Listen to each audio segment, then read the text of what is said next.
Who can take a flower, roll it up and make it fine, sprinkle it with knowledge and a little bit of time, cover it with headlines and a sweet euphoria too.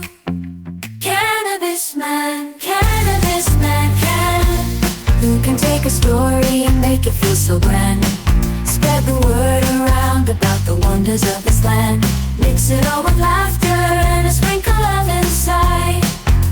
Cannabis man flies. Ooh, Cannabis man, spreading news and joy across the land, diving deep into the glowing green. Cannabis man, we're all king. Ooh yeah. Ooh yeah.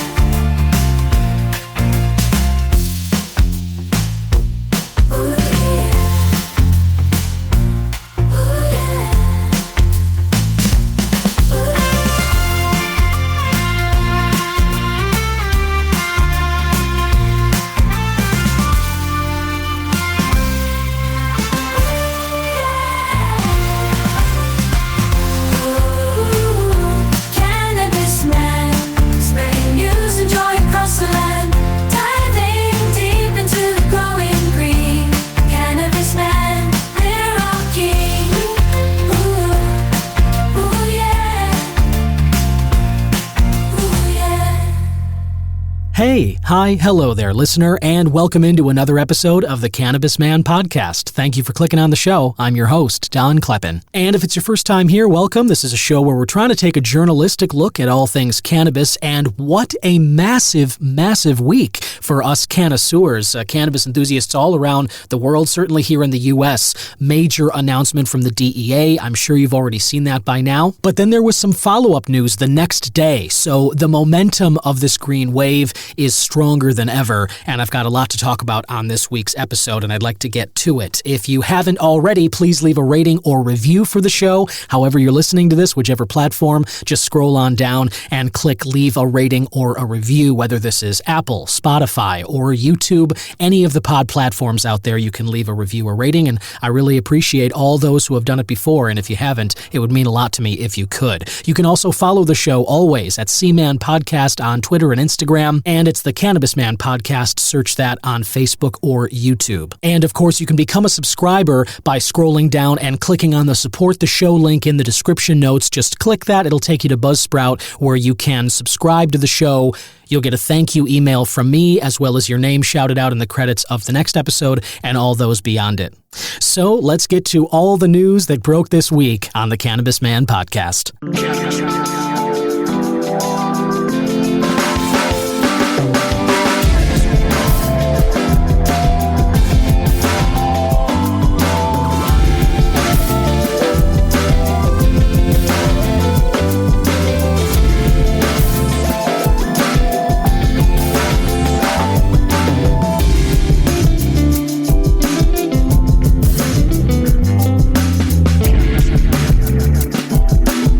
This is Tommy Chong, and you're listening to the Cannabis broadcast.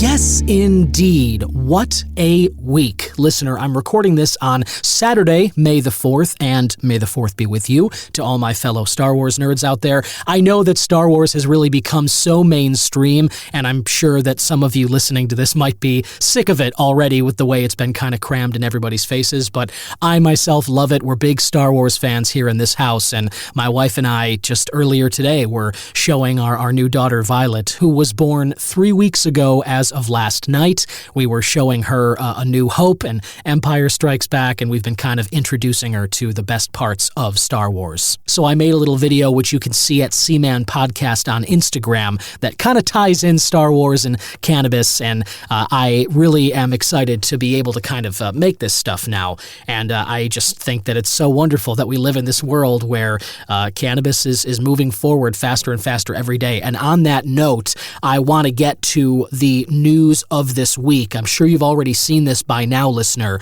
but on Tuesday of this week, the DEA officially announced that they will reschedule cannabis down from Schedule 1 to Schedule 3.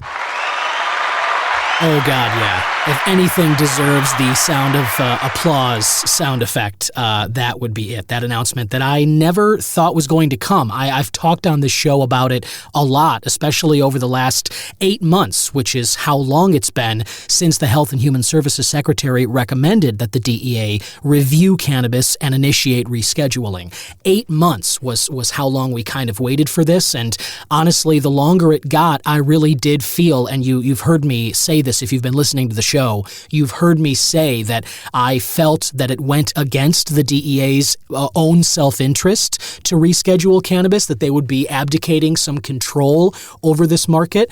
And I gotta say, I am so pleasantly surprised here. I mean, I was just floored that the announcement came on Tuesday. I was hearing chatter from some of my sources in Washington, D.C. that the announcement was coming. I heard that like Sunday and Monday of this week, and then lo and behold, Tuesday it came out, and this is very real. Now, it's not official yet.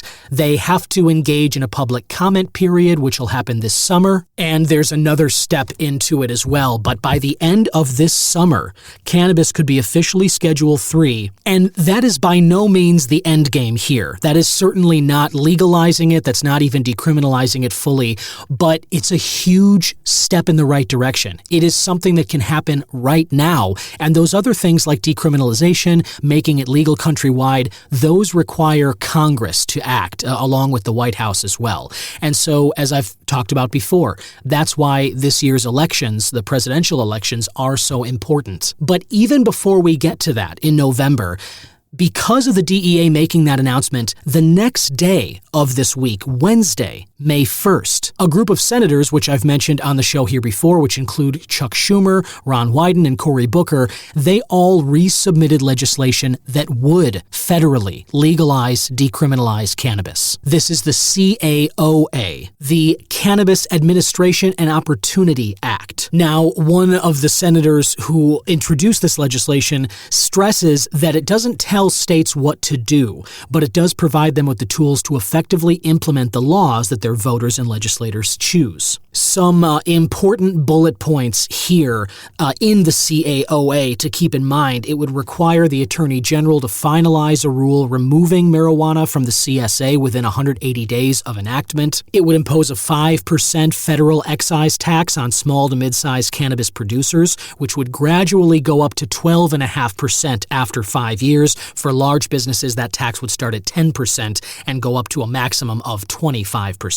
Only those 21 and up would be allowed to purchase recreational cannabis products, which is obviously already the policy in states that have legalized it for adult use. It would also expunge the records of people with low-level federal cannabis convictions within 1 year of enactment, while allowing those currently incarcerated over cannabis to petition courts for relief.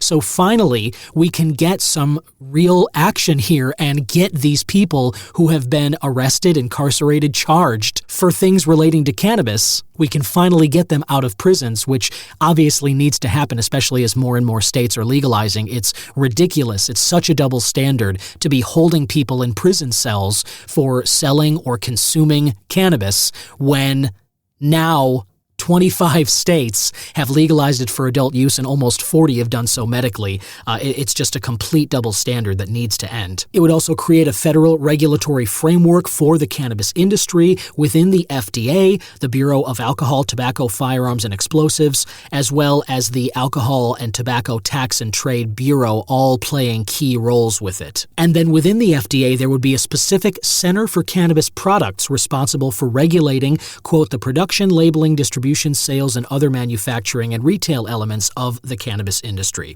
There's a lot more to do with this, and I will share an article which you can find below in the description notes. This is from our friends at Marijuana Moment that kind of goes into more details about CAOA, which is something that only I think, have been calling it affectionately, but I'm really excited about this, and obviously I'm sure you are too, but if you're not, if you don't see this as a major step forward, I'm telling you, it really is. This is not the end game by any means, but the fact that we now have the DEA effectively admitting that they failed 50 years ago by prohibiting cannabis, the fact that they have openly admitted that they'll reschedule this and that it was a mistake to do so it was a mistake to put it as Schedule 1 in the first place, because that's what this admission is. Rescheduling is, hey, you know what, we got it wrong. And the fact that a government agency, especially one that's as, I guess I would say proud or unwilling to acknowledge their own folly as the DEA,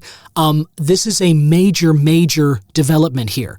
And as I've said before, I said it on an Instagram live video the day of, this is such a major move because this is a huge step in that direction. It might not be fully legal cannabis here, but this is major. And the fact that that alone is going to be such a major change, it's something worth celebrating.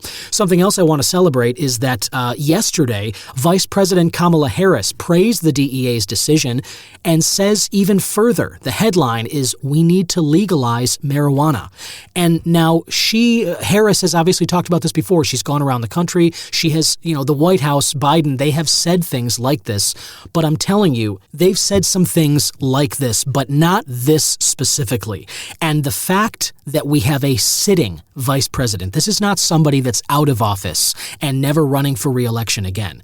This is somebody who is right now saying, this is the second in line to the throne of America.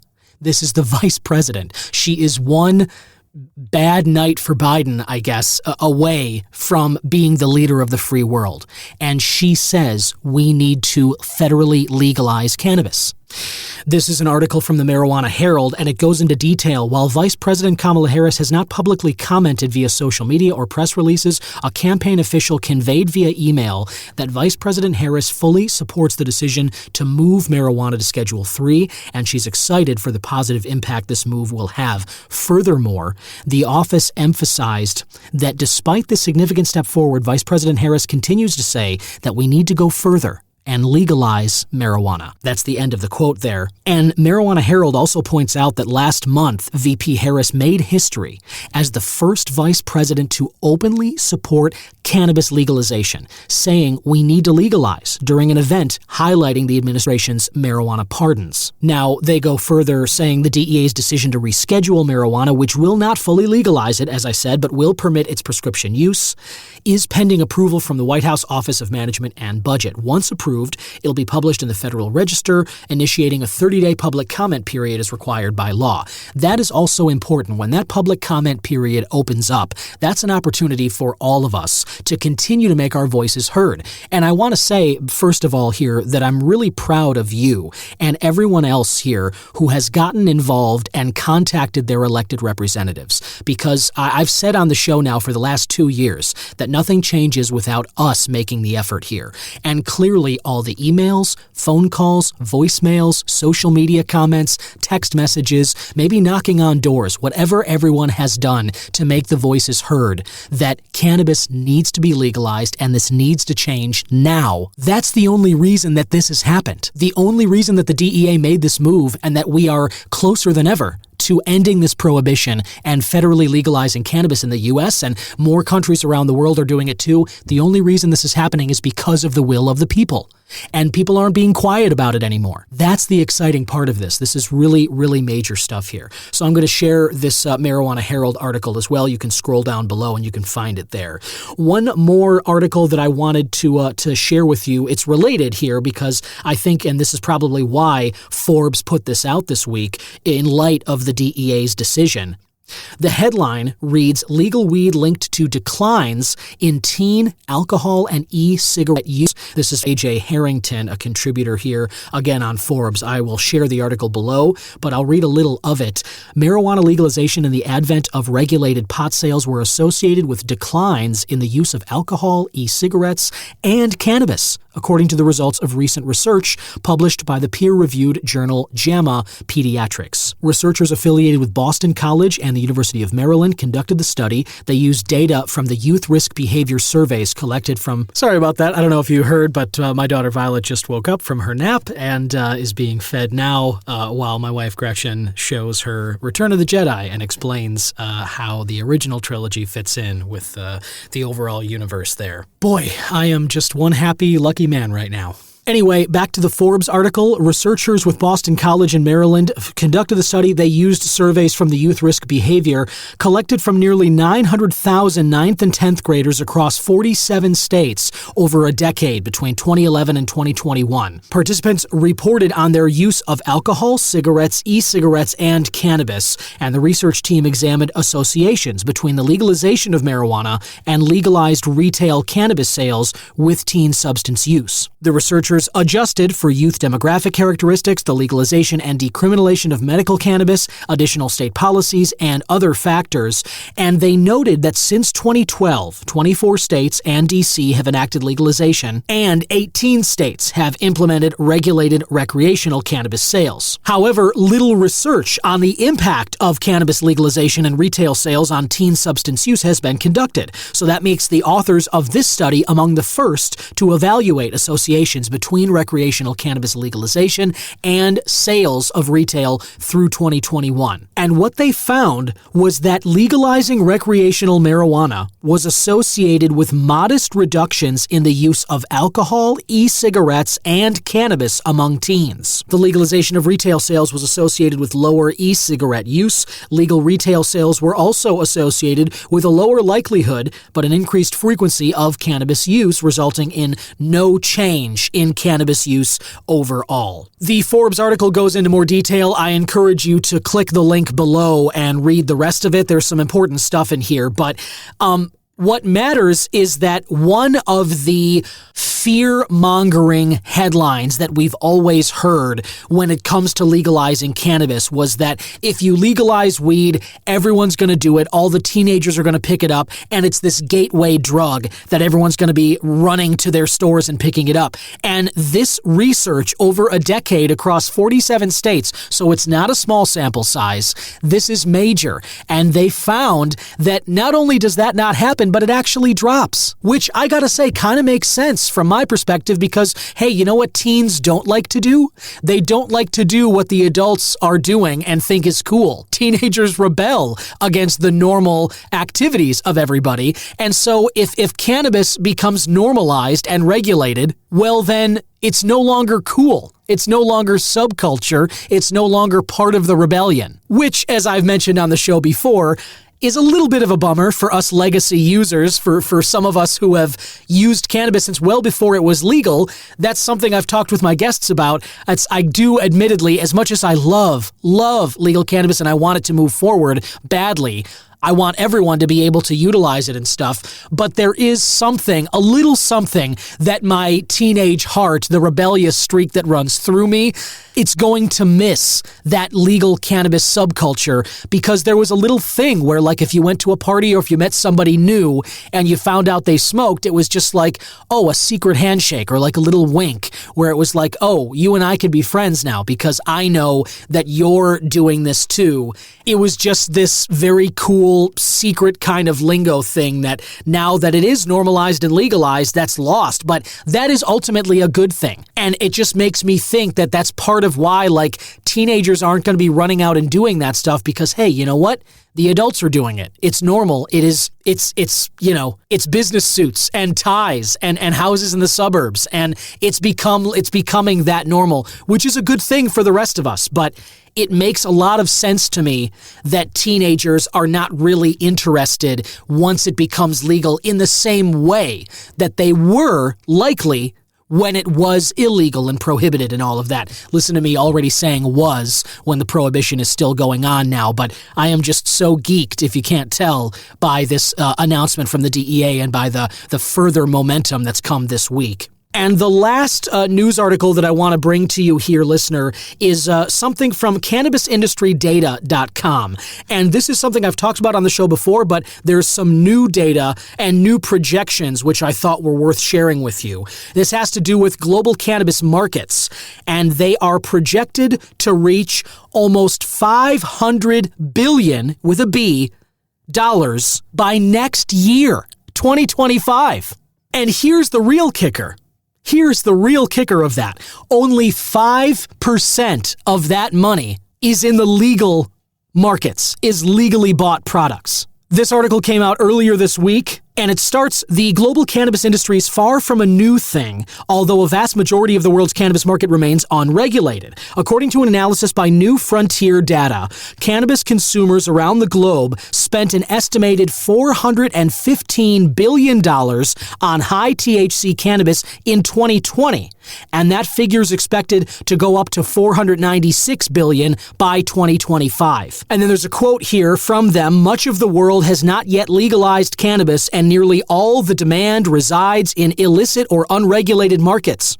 In 2020, 94% of high THC cannabis spent was in unregulated channels. End quote from New Frontier Data. They have determined that sales of high THC cannabis products through legal, regulated outlets totaled $23.7 billion in 2020, and that legal sales are projected to reach $51 billion by next year. New Frontier Data estimates that legal cannabis sales of adult use products are projected to be double those of legal medical sales by 2025, despite the higher number of medical markets globally. Additionally, Fortune Business Insights has projected that, quote, the global cannabis market size is projected to grow from $57 billion last year to $444 billion by 2030. At a CAGR of 34% during the forecast period. There are more details from this data that the article goes into. I have shared it below. By all means, just like the others, click it, follow along when I read, and then read the rest for yourself, because this information is good, and I don't want to just run through all the good work that they've done here. I want you to click on their link, and I want you to check out their stuff for yourself. But I bring this topic up on the show because, as I've mentioned before, the projections for legal cannabis are massive, and they're not going down. These are still growing, even though in some states like Colorado, like Oregon, Washington State, there have been studies that have come out looking into the prices of their cannabis products, and some of them have bottomed out. You know, it's not as if everybody who gets into this business is making money hand over fist. But that does not mean that the appetite for cannabis products is going down. All it means is that markets can become saturated. And I've talked about that a lot on this show. That is a risk when new states legalize and then they just kind of throw the doors open and let anyone become a licensed dispenser of it. You risk bottoming out the market. And as much as I've gotten crap from people on social media and as many arguments as I get into about Illinois cannabis prices, for my money, I think Illinois has done this the right way. Maybe not a perfect way. It's certainly not perfect. It can always get better. But for my money, as expensive as Illinois cannabis can be,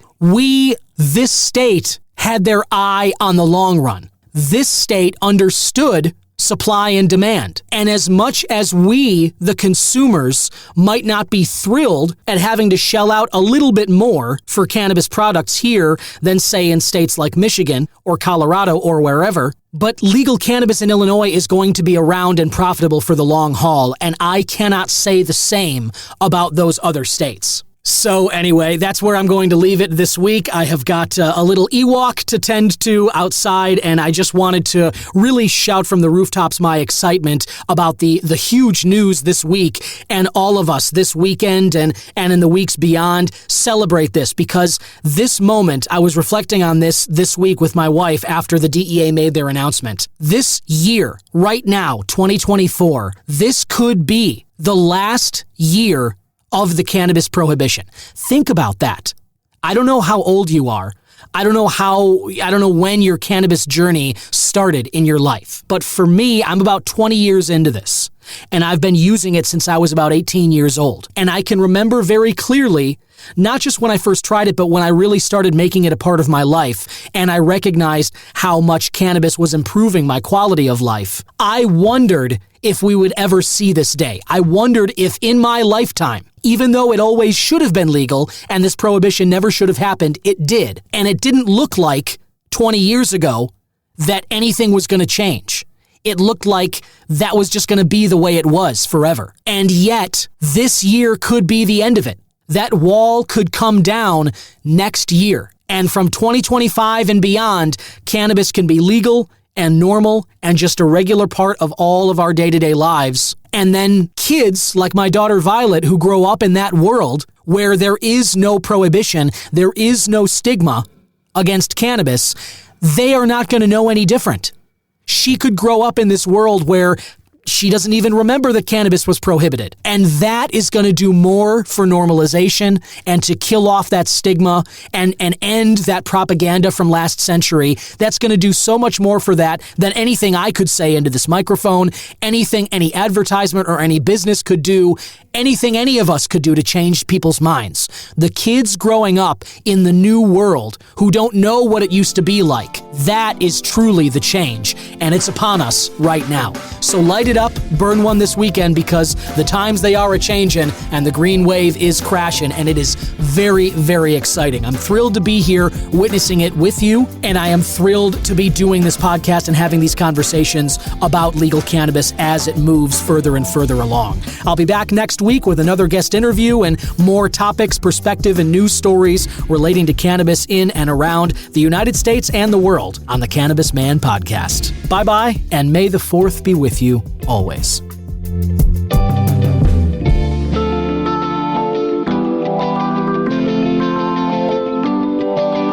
Cannabis Man is 100% originally crafted by myself, Don Kleppen. Original theme music written and composed by Yusu Kim, aka Goodson.